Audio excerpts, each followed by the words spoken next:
গল্পের ১৪তম পর্বতে আমরা দেখতে পাই পুলিশ টিম অনেক স্পিডে গাড়ি চালিয়ে যেতে থাকে হসপিটালের উদ্দেশ্যে। তারপর তারা মেন্টাল হসপিটালের সামনে চলে আসে আর অনেক স্পিডে দৌড়ে সবাই ভিতরে ঢুকতে থাকে। এ পাশে নার্স চৌহি গোসিওকের মাকে ভয় দেখিয়ে বলে চুপ থাকার জন্য। সেও অনেক বেশি ভয় পেয়ে যায়। তারপর সে গোস্টকে নিয়ে ওখান থেকে চলে যায়। এ পাশে বাকি সব ডিটেকটিভরা সেই ওয়ার্ডের দিকে গেলে দেখতে পায় সেই ওয়ার্ডটি সম্পূর্ণ ফাঁকা অবস্থায় রয়েছে, যেটি দেখে তারা অনেক বেশি আশ্চর্য হয়ে যায়। তারপর সবাই আশেপাশে দেখতে থাকে। সেই সময় হামিরি নার্সকে জিজ্ঞেস করে এই গেটটি কি এইভাবে খোলা ছিল, কেউ ইচ্ছে করে গেটটি খুলে দিয়েছে। নার্স বলে আমি সঠিকভাবে বলতে পারতেছি না এটা কিভাবে হলো, আমি কোনো কিছুই জানি না। 20 মিনিট আগে আমি যখন তাকে ওষুধ দিতে এসেছিলাম তখন সেই ওয়ার্ডের ভিতরেই ছিল। ইয়োরিং সবাইকে বলে যেহেতু 20 মিনিট হয়েছে সে দূরে কোথাও যেতে পারবে না, হয়তো বা হসপিটালের মধ্যেই আছে। হামিরি সবাইকে অর্ডার দেয় পুরো হসপিটালের সিসি ক্যামেরা ফুটেজ ও হসপিটালের বাইরে গেটগুলো চেক করার জন্য। তারপর সবাই দুইজন করে ভাগ হয়ে বের হয়ে পড়ে তাকে খোঁজার জন্য। এপাশে নার্স চৌহি একটা রুমে লুকিয়ে থাকে, সে চেক করতে থাকে পুলিশেরা আছে কিনা। সেই সময় পুলিশ তার সামনে দিয়ে গেলেও তাকে দেখতে পায় না। সেখান থেকে তারা চলে গেলে নার্স চৌহি গোস্টকে নিয়ে রুম থেকে বের হয়ে সামনের দিকে হেঁটে যেতে থাকে। অপরদিকে ডিটেকটিভলি হসপিটালের ভিতর থেকে আসা ব্যক্তিদের সবার আইডেন্টিফিকেশন চেক করতে থাকে। পুরো হসপিটাল এরিয়াটি ঘেরাও করে রাখা হয়েছে পুলিশ ফোর্স দিয়ে। সবাই পাগলের মতো খুঁজতে থাকে গোস্টকে। গোসিওক সব ওয়ার্ডগুলো খুঁজতে থাকলে সেখানে থাকা পেশেন্ট তাকে বলে তুমি কি তোমার মাকে খুঁজতেছ? তখন সে বলে হ্যাঁ। সেই সময় পেশেন্ট তাকে বলে নার্স চৌহি সে তো তোমার মাকে রেখে কোথাও যেন পালিয়ে যাচ্ছে আর তাকে ফলো করে তোমার মা সেও যাচ্ছিল, আমরা এটাই দেখেছি, মনে হয় নার্সের কিছু একটা হয়েছে। সেই সময় গোসিওকের মনে পড়ে নার্সকে সে বলেছিল যে হসপিটালে একজন খুনি ব্যক্তি আছে।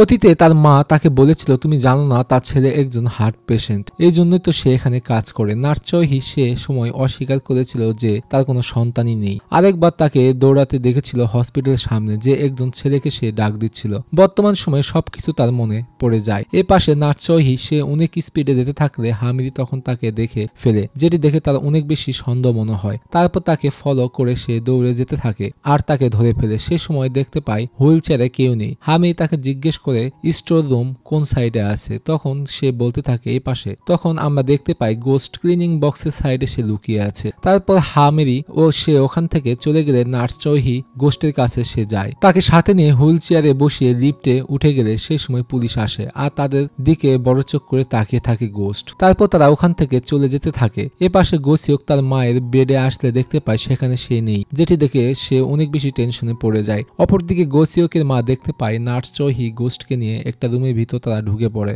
আর তাকে দেখতে পেয়ে সেও সামনের দিকে হেঁটে যেতে থাকে। নার্স চৌহি সেই রুমের ভিতর লুকিয়ে থাকে আর গোস্টকে বলে তুমি কোনো ভয় পেও না, চুপচাপ থাকো। চুপচাপ তারা বসে থাকে। সেই সময় তারা দুইজন দেখতে পায় গোসিওকের মা মিস হান সেও একই রুমে তাদের দিকে দূর থেকে তাকিয়ে থাকে, যেটি দেখে তারা অনেক বেশি অবাক হয়ে যায়। সেই সময় গেট খোলার আওয়াজ শুনতে পারলে মিস হান সে লুকিয়ে পড়ে আর তারা দুইজন অনেক বেশি ভয় পেতে থাকে। মাস্ক ও টুপি পরা ব্যক্তিটি সে হেঁটে সামনের দিকে এগোতে থাকে। তারপর নার্স চৌহির কাছে গেলে তারা তাকে দেখতে পেয়ে অনেক বেশি ভয় পেয়ে যায়। সেই সময় সেই ব্যক্তিটি তাদের দুজনের দিকে রাগান্বিত ভাবে তাকিয়ে থাকে আর ডান হাতটি সেই সময় গোস্টের মতো নড়তে থাকে। তারপর সে তার মাস্ক ও টুপি খুললে আমরা দেখতে পাই সে আর কেউ না, হেইজন। সে ছিল এটি যে হচ্ছে লোকাস্টের বস। তারপর সে তাদের দিকে তাকিয়ে থাকে। এ পাশে ইউরিয়ং চলে আসে হামিরির কাছে আর তাকে বলে মেট্রো স্টেশনে যে মেয়েটিকে ধাক্কা মেরে ফেলে দেওয়া হয়েছিল সেটি কিম হেইজনের মেয়ে ছিল। তখন সে বলে তুমি কি বলতিছো? ইউরিয়ং বলে আমি সেই দুর্ঘটনার কেস ফাইলটি পেয়ে গিয়েছি। সে এই কেসকে অন্যদিকে ডাইভার্ট করার জন্য আমাদেরকে সম্পূর্ণ ভুল তথ্য দিয়েছে। যখনই সাবওয়ে গোস্টের কেসগুলো সামনে আসতো তখনই হসপিটাল থেকে এই মেন্টাল পেশেন্টকে অন্য হসপিটালে নিয়ে যাওয়া হতো ট্রিটমেন্টের জন্য। আমি মেডিকেল হিস্ট্রি দেখে বুঝতে পেরেছি তাকে এক ধরনের থেরাপি দেওয়া হতো, যেটি হচ্ছে কিম হেজুল থেরাপি। হামিরি সেই সময় হেডকোয়ার্টারে থাকা অন্য ডিটেকটিভকে কল দেয় আর বলে তুমি গিয়ে এখনই ইন্ট্রোগেট করো কিম হেইজনকে। তারপর সে সেলের কাছে গিয়ে দেখতে পায় কিম হেইজন পুলিশ হেডকোয়ার্টার থেকে সে পালিয়ে চলে গিয়েছে, যেটি শুনে তারা দুইজন অনেক বেশি অবাক হয়ে যায়। হামিরি ইউরিয়ংকে বলে তাহলে এতদিন ধরে কিম হেইজন সে ওই মেন্টাল পেশেন্টের মতো অ্যাক্টিং করতেছে ও সে তার ডান হাতটি তার মতো করে নাড়াচ্ছে তাকে ফাঁসানোর জন্য। আর সে মেট্রো টানেলের মধ্যে খালি ব্যাগ রেখে দিয়েছিল যেন বাকি দুই মেম্বার তারা যেন দেখতে পায়, আর এই সব কিছুই তার প্ল্যানের অংশ ছিল। আমি এটি বুঝতে পারতেছি না সে তার আসল নাম কেন হসপিটাল রেকর্ডের মধ্যে নাম রেখেছিল। ইউরিয়ং সেই সময় বুঝতে পেরে তাকে তাকে বলে সে ইচ্ছে করে নামটি রেকর্ডে দিয়েছিল যেন সেই মেন্টাল পেশেন্টকে দায়ী করতে পারে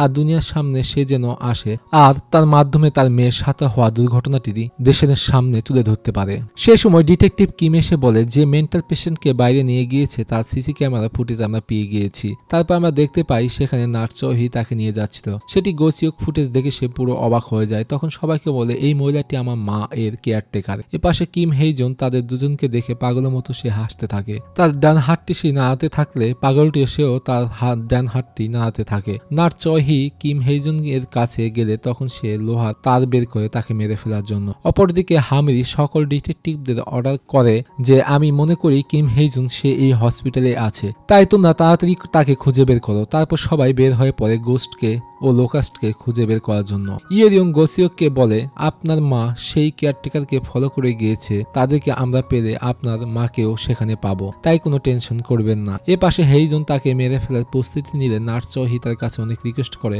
যেন তাকে সে না মারে। হেইজন নার্স চৌহিকে বলে দেখো মরার আগে একটা মানুষ কিভাবে কাঁপে, এখন কি মরার জন্য তোমার অনেক বেশি ভয় লাগতেছে?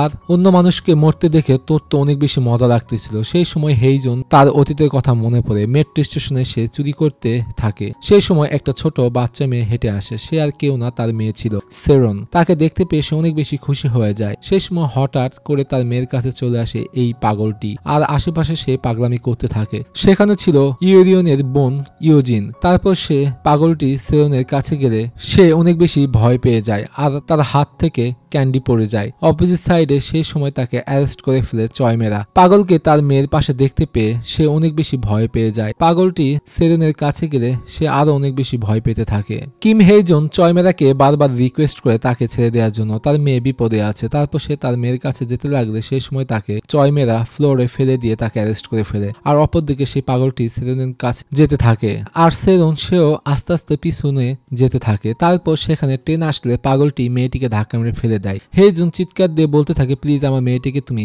ছেড়ে দাও। সেরন ট্রেনের সামনে পড়ে সে ওখানে স্পট ডেড হয়ে যায়। তার মেয়ের সাথে হওয়া দুর্ঘটনাটি দেখে সে অনেক বেশি কান্নায় ভেঙে পড়ে। এসব কথা ভেবে বর্তমান সময়ে নার্স চৌহিকে বলে আমার মেয়েকে যে খুন করেছে তাকে তুমি বাঁচানোর চেষ্টা করতেছ, তোমার তো তার খেয়াল রাখার কথা ছিল না। টেক কেয়ার না করার জন্য সে পালিয়ে এসে আমার মেয়েকে হত্যা করে ফেলেছে। তোমার জন্যই আমার মেয়ে মারা গিয়েছে। তুমি কেন তাকে বাঁচানোর চেষ্টা করতেছ? আমাকে কি তোমার সন্তান মনে হয় না? সে আমার সন্তানকে মেরে ফেলেছে, তুমি কি দেখতে পারতেছ না? নার্স চৌহি বলে আমি তোমাকে বাঁচানোর জন্য এই কাজটি করতেছি। আসলে সে তার সন্তানকে বাঁচানোর জন্যই খুনিকে বাঁচানোর চেষ্টা করতেছে, যাকে আমরা প্রথমে তার সন্তান ভেবেছিলাম। নার্স চৌহি বলে পুলিশ তাকে খোঁজার জন্য এখানে এসেছে, সব তোমার প্ল্যান মতোই হচ্ছে। আমি জানি তোমার প্ল্যান কি। তুমি তাকে মেরে ফেলে তোমার লাস্ট অপশন হিসেবে নিজের জীবনকেই শেষ করে দিবে, যেটা আমি কখনোই হতে দিতে পারি না। এই কথাগুলো শুনে সে তার মাকে ধাক্কা মেরে ফেলে দেয়। সেই মেন্টাল পেশেন্টটি সেখান থেকে পালিয়ে যেতে থাকে। এই সব দূর থেকে মুখ চেপে ধরে দেখতেছিল মিস হান। হেইজন মেন্টাল পেশেন্টের দিকে যেতে থাকলে তাকে দেখে সে অনেক বেশি ভয় পেয়ে যায়। এ পাশে ইউরিয়ন তার ফ্রেন্ডকে জিজ্ঞেস করে এখানে কি এমন কোনো জায়গা আছে যেখানে কোনো মানুষ যায় না? সেই সময় তার ফ্রেন্ড বলে এমন জায়গা আছে, সেটি হচ্ছে ইঞ্জিন রুম। তারপর তারা দুজন সেখানে যেতে থাকে। অপরদিকে হেইজন মেন্টাল পেশেন্টকে বলে তুমি দুইজন মানুষকে হত্যা করেছো, তাই আইনের ধারা অনুযায়ী মানসিক ভারসাম্যহীন নিজের অজান্তেই মার্ডার করার কারণে তোমাকে খালাস করা হয়েছে। আমি জানি না কোর্ট কেন তোমাকে রায়টি দিয়েছে, এই রায়টি আমি কখনোই মেনে নিব না। তারপর সে লোহার রডটি হাতে তুলে নেয়। আমি তোমাকে একটা নতুন রায় শোনাবো। আরোপি কিম জোন সেরনকে মেরে ফেলার জন্য এই জন্য এই আদালত শাস্তি হিসাবে তোমাকে মৃত্যু শাস্তি শোনাচ্ছে। আসলে সে তার নিজের আদালতে তাকে শাস্তি দিচ্ছে। হেইজন তাকে লোহার রডটি দিয়ে অনেক জোরে মাথায় আঘাত করে আর সে সাথে সাথে ওখানে পড়ে যায়। তার মা চিৎকার দিয়ে বলে এই সব না করার জন্য আর তাকে থামতে বলে। হেইজন লোহার তারটি নিয়ে তার কাছে এগিয়ে যায় তাকে মেরে ফেলার জন্য। তার গলা চেপে ধরে তাকে মেরে ফেলার চেষ্টা করতে থাকে আর তার মা তাকে আটকানোর চেষ্টা করতে থাকে। এই সবকিছু দূর থেকে মিস হান সে অনেক বেশি দেখে ভয় পাচ্ছিল। এ পাশে দৌড়ে ইঞ্জিন রুমের দিকে আসতে থাকে ইউরিয়ন গোসিওক। হেইজন মেন্টাল পেশেন্টকে মেরে ফেলার পুরো চেষ্টা করতে থাকে। অবশেষে তাকে সে মেরে ফেলে। তার মা এসব দেখে সে ভয়ে কাঁপতে থাকে। নার্স চৌহি তার ছেলের লোহার তারটি নিয়ে বলে তুমি কোনো কিছু করনি, যা কিছু করেছি সবকিছু আমি, আসলে আমি হচ্ছি তার খুনি। আমি পুলিশকে বলে দিব যে আমি তাকে খুন করেছি, তাই প্লিজ তুমি এখান থেকে পালিয়ে যাও। হেইজন তার মাকে বলে তুমি কোনো টেনশন করো না, আমি এত তাড়াতাড়ি মরবো না, আমার আরো অনেক কাজ করতে হবে। তার মা তখন অবাক হয়ে যায় আর বলে কে আছে তাহলে। ইয়েরিয়ং গোসিওক দৌড়ে তারা ইঞ্জিন রুমের দিকে দৌড়ে আসে। ইয়েরিয়ং সেখানে শুধু রক্ত দেখতে পায়। গোসিওককে ডাক দেয়, যেটি দেখে সে আরো অনেক বেশি ভয় পেয়ে যায়। তারপর সে রুমের আশেপাশে খুঁজতে থাকে তার মাকে, কোথায় আছে তাকে খুঁজে পাচ্ছিল না। মা বলে চিৎকার দিতে থাকে। সেই সময় একটা কাগজের বক্স নড়তে থাকে, তারপর সেটি টান দিলে দেখতে পায় তার মা ভয় পেয়ে সেখানে বসে আছে। তার মাকে সে জড়িয়ে ধরে আর কান্না করতে থাকে। তার মা অনেক বেশি ভয় পেয়ে যায় আর তাকে চিনতে না পারার কারণে সে ভয় পেতে থাকে, তার কাছে যেতে চায় না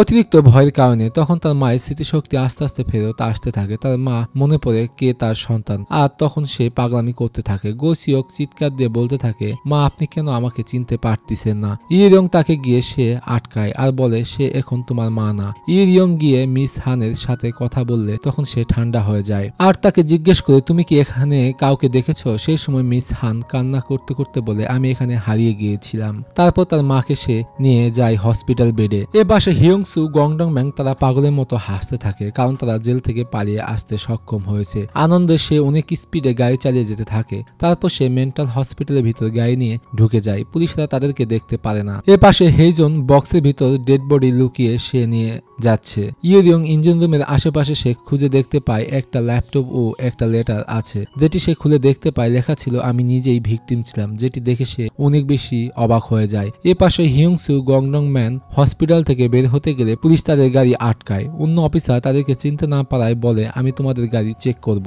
সেই সময় অফিসার লি তাদের দুজনকে দেখে চিনে ফেলে আর চিৎকার দিয়ে বলে সে তো লো কাস্ট, তোমরা তাড়াতাড়ি তাকে ধরো। হিয়ংসু অনেক স্পিডে গাড়ি চালিয়ে সে পালিয়ে যেতে থাকে। অফিসার লি তাকে অনেক আটকানোর চেষ্টা করেও তাকে আটকাতে পারে না। তারপর সে অন্য গাড়ি নিয়ে তাকে ফলো করতে থাকে। ইয়েরংকে কিম হেইজুন তার মেয়ের সাথে হওয়া দুর্ঘটনার সিসি ক্যামেরা ফুটেজ ল্যাপটপে সে দেখতে পায়। সে সময় তার মেয়েকে যারা কোনো সহযোগিতা করেনি তাদেরকে সে শাস্তি দিয়েছিল, যেটি দেখে সে অনেক বেশি আশ্চর্য হয়ে যায়। এ পাশে গাড়িতে বসে থেকে হাসতে থাকে কিম হেইজুন। সে হচ্ছে আসল গোস্ট, যারা তার মেয়ের সাথে দুর্ঘটনার সময় কোনো সহযোগিতা করেনি তাদেরকে সে এক এক করে হত্যা করতেছিল। অফিসার লি সে গাড়ি ফলো করতে করতে সে সামনের দিকে যেতে থাকে আর অফিসার কাংসুকে ফোন দিলে সেও তাকে সহযোগিতার জন্য গাড়ি নিয়ে বের হয়ে পড়ে। তারা দুইজন দুটি গাড়ি নিয়ে তাকে ফলো করতে থাকে। হিয়ংসু গংডং ম্যান তারা পুলিশের গাড়ি দেখতে পেয়ে অনেক বেশি আতঙ্কিত হয়ে যায়। তারা অনেক স্পিডে গাড়ি চালিয়ে যেতে থাকে। সেই সময় অফিসার লি তার জীবনের রিস্ক নিয়ে অনেক স্পিডে গাড়ি চালিয়ে তাদের গাড়ির সামনে গাড়ি ঘুরিয়ে নেয় যেন তাদের বড় গাড়িকে থামাতে পারে। তারপর তারা অনেক স্পিডে গাড়ি চালিয়ে যেতে থাকলে পুলিশের গাড়ি দেখে তাদের গাড়ি থেমে যায় আর অফিসার লি তার জীবন বাঁচানোর জন্য সে দৌড়ে দিয়ে বের হয়ে পড়ে গাড়ি থেকে। সেই সময় গংডং ম্যান রেগে হিয়ংসুকে গলা চেপে ধরে বলে আমরা এখন তাহলে কিভাবে বাঁচবো, আর সে পাগলের মতো হাসতে থাকে। সেই সময় তারা গাড়ি থেকে নেমে ওখান থেকে দৌড়ে পালিয়ে যেতে থাকে আর তাদের দুজনকে ধরে ফেলার জন্য ফলো করতে থাকে অফিসার লি। তারা অনেক স্পিডে দৌড়াতে থাকে। অফিসার লি তাদের পিছন পিছন যেতে অনেক বেশি ক্লান্ত হয়ে পড়ে, তাদেরকে আর ধরতে পারতেছিল না। সেই সময় হিয়ংসু গংডং ম্যান এর সামনে গাড়ি নিয়ে এসে থামে অফিসার কাংসু আর ইলেকট্রিক বন্দুক বের করে বলে তোমরা থেমে যাও, না হলে আমি গুলি করে দিব। তারপর তারা থেমে যায় ও তাদেরকে অ্যারেস্ট করে নিয়ে তারা যেতে থাকে আর তারা দুজন অ্যারেস্ট করার জন্য অনেক বেশি হাসতে থাকে। সেই সময় তাদের মনে পড়ে তারা কেন তাহলে হসপিটালে এসেছিল। তারপর গাড়ি ঘুরিয়ে তারা আবার সেই গাড়ির কাছে যায়। সেখানে গিয়ে দেখতে পায় গাড়ির পিছনে সাইড খোলা আর একটা বক্স রাখা আছে যেটি সম্পূর্ণ ফাঁকা ছিল। ইয়েরং এ পাশে ভিডিও দেখে সে পুরোপুরি বুঝতে পারে সেই পাগল ব্যক্তিটি ইউজিনকে প্রথমে ধাক্কা মেরেছিল আর সেই সময় সেরুনকে ইউজিন সে ধাক্কা মেরেছিল, যার কারণে সে ওখানে স্পট ডেড হয়ে গিয়েছিল। বর্তমান সময়ে এসব দেখে সে অনেক বেশি আশ্চর্য হয়ে যায়। সেই সময় সে জায়গায় চলে আসে তার নার্স ফ্রেন্ড। ইয়েরং তাকে জিজ্ঞেস করে সেদিন কি ঘটেছিল আমাকে সব খুলে বলো। সেই সময় আমরা অতীতে দেখতে পাই মিডস পার্ক ইউজিনকে বলে আমি এখনই আসতেছি, তুমি এখানে চুপচাপ বসে থাকো। তাকে রেখে সে ওখান থেকে চলে যায়। সে চলে যাওয়ার পর পাগল ব্যক্তিটি সেখানে এসেছিল। মিস পার্ক ফিরে এসে দেখতে পায় অনেক মানুষ সেখানে ভিড় করেছিল। তারপর সে গিয়ে দেখতে পায় ইউজিন পাগলামি সে করতেছিল, যেটি দেখে সে অনেক বেশি ভয় পেয়ে যায়। বর্তমান সময়ে সে অনেক বেশি কান্না করতে থাকে আর তার ফ্রেন্ডের কাছে সে ক্ষমা চায়। সেই সময় সে জায়গায় চলে আসে বাকি সব ডিটেকটিভরা। গোসিওক সিসি ক্যামেরা ফুটেজ চেক করতে করতে গেলে ইয়োরিয়ং ল্যাপটপটি বন্ধ করে দেয় আর বলে আমার ছোট বোন ছিল, সে সেরনকে ধাক্কা মেরেছিল, যার কারণে সে মারা গিয়েছিল। হামেরি ডিটেকটিভ কিম তারা সিসি ক্যামেরা ফুটেজ দেখে অনেক বেশি আশ্চর্য হয়ে যায়। এপাশে রক্তমাখা হাত নিয়ে অনেক স্পিডে দৌড়াতে থাকে নার্স চয়হি। আর অতীতের সিন সেখানে আমরা দেখতে পাই, যেখানে হেইজন তার মাকে বলেছিল আমি আপনাকে কখনোই দেখতে চাই না। আসলে তার মেয়ে মারা যাওয়ার কারণে সে অনেক বেশি ভেঙে পড়ে গিয়েছিল। একা একা সে মেট্রো স্টেশনে সেই স্পটে তার মেয়ের জন্য ফুল দিয়ে সে বসে থাকে। সেই সময় সেই জায়গায় তার পাশে এসে বসে ইয়োজিন। তাকে দেখে সে পুরো অবাক হয়ে যায়। তারপর হেইজন ইয়োজিনের মুখ চেপে ধরে তাকে টেনে নিয়ে একটা অন্ধকার রুমে নিয়ে আসে। ইয়োজিন প্রতিবন্ধী হওয়ার কারণে সে তখন পাগলামি করতে থাকে। তার মা গেটটি খুলে সেই রুমে ঢোকার চেষ্টা করতে চেয়েও সে করতে পারে না। সেখানে পুলিশ অফিসার রাউন্ডে আসার কারণে অপরদিকে হেইজন ইয়োজিনের গলায় তার পিছিয়ে তাকে মারার চেষ্টা করতে থাকে। সেই সময় সে জায়গায় হেইজন এর মায়ের কাছে আসে ইয়োরিয়ং। তাকে দেখতে পেয়ে সে অনেক বেশি ভয় পেয়ে যায় আর বলে আমার ছোট বোন হারিয়ে গিয়েছে, যে আমার মতনই দেখতে। নার্স চয়হি বলে আমি তোমার ছোট বোনকে কোথাও দেখিনি। তখন সে কান্না করতে করতে ওখান থেকে চলে যায়। এসব কথা সে বর্তমান সময়ে দৌড়াতে দৌড়াতে ভাবতে থাকে। এ পাশে অতীতে আমরা তখন দেখতে পাই হেইজন ইয়োজিনকে সে মার্ডার করে ফেলেছে। তার ডেড বডি সেখানে পড়ে আছে। তারপর সে ট্রলি ব্যাগ দেখতে পায় আর তার কাছে গিয়ে বলে সেরন তোমার বাবা তোমার জন্য প্রতিশোধ নিবে। তোমাকে মারার পর এই মেয়ে এমন ভাবে ঘুরতেছিল যে সেখানে কোনো কিছুই হয়নি। আমার মার্ডার করার কোনো ইচ্ছা ছিল না, কিন্তু আমার মেয়েকে যে মৃত্যু অবস্থায় দেখতেছিল তাদের জীবন আমি পুরো ধ্বংস করে দিব। আর যে পাগল ব্যক্তিটি তোমাকে ধাক্কা মেরেছে তাকেও আমি খুন করে ফেলবো। ইয়োজিন ডেড বডি সে ট্রলি ব্যাগের মধ্যে ঢুকে মেট্রো টানের দিকে নিয়ে যেতে থাকে। সে কি করতেছে তার মা এসব দেখে অনেক বেশি আশ্চর্য হয়ে যায়। তারপর সে টানের মধ্যে নিয়ে ট্রলি ব্যাগটি নিয়ে যেতে থাকে। রেল লাইনের উপর ট্রলি ব্যাগটি রেখে সে খুলে দেখে তার ডেড বডি। তার গলা চেক করে দেখতে যাবে, সেই সময় ট্রেন আসার শব্দ শুনতে পায়। তারপর তার গলা চেন নিতে গেলে দেখতে পায় তার নিঃশ্বাস এখনো চলতেছিল। তারপর সে ওখান থেকে চেনটি নিয়ে চলে যায়। ইয়োজিনকে তখন আমরা দেখতে পাই তার হাত পা এখনো নড়তেছিল, সে এখনো মারা যায়নি। বর্তমান সময়ে নার্স চয়হি দৌড়াতে দৌড়াতে কান ধরে থাকে। তার কানে ট্রেন আসার শব্দটি বাজতে থাকে। আসলে টানের মধ্যে ইয়োজিনকে বাঁচানোর জন্য পাথর দিয়ে লোহার মধ্যে আঘাত করতেছিল সে। তার সন্তান চলে গেলে তখন সে দৌড়ে তার কাছে যায় আর দেখতে পায় সেই মেয়েটি এখনো বেঁচে আছে। ইয়োজিনের তারপর সে চোখ খুলে। বর্তমান টাইম লাইনে আমরা দেখতে পাই নার্স চয়হি দৌড়ে সে তার বাসায় যায় আর সেরন বলে ডাকতে থাকে। তারপর একটি মেয়ে বাইরে আসলে তখন আমরা দেখতে পাই সেই হচ্ছে ইয়োজিন। তারপর তাকে জড়িয়ে ধরে আর বলে দাদি তোমার কোনো ক্ষতি হতে দিবে না। নার্স চয়হি তাকে বলে কিছু টাকা নিয়ে আমি আসতেছি, তাই গেটে কেউ আওয়াজ করলে তুমি ভুলও খুলবে না, বুঝতে পেরেছ? তখন সে মাথা নাড়িয়ে বলে হ্যাঁ আমি বুঝতে পেরেছি। তারপর সে ওখান থেকে চলে যায়। তারপর আমরা দেখতে পাই পুলিশের গাড়ি একটা বাড়ির সামনে এসে দাঁড়ায়। গো সিওক ইয়োরিয়ং গাড়ি থেকে নেমে তারা সামনের দিকে যেতে থাকে আর গেট খোলার জন্য ধাক্কাতে থাকে। আর রুমের ভিতর থেকে ইয়োজিন সে অনেক বেশি ভয় পেতে থাকে। তারপর সে উঠে গেটের কাছে দাঁড়িয়ে সে গেটটি ধরে রাখে যেন কেউ খুলতে না পারে। গো সিওক বারবার বলতে থাকে গেট খোলার জন্য। তার কথাগুলো শুনে তার মাথা পাগল হয়ে যেতে থাকে। সেই সময় ইয়োরিয়ং বলে গেট খোলার জন্য, না হলে গেটটি ভেঙে ফেলবো। তার ভয় শুনতে পেয়ে তার সবকিছু মনে পড়ে যায় আর বলে দিদি। তারপর সে যখন গেটটি খুলতে যাবে তখন ঘটনাটি পরে এপিসোডে চলে যায়।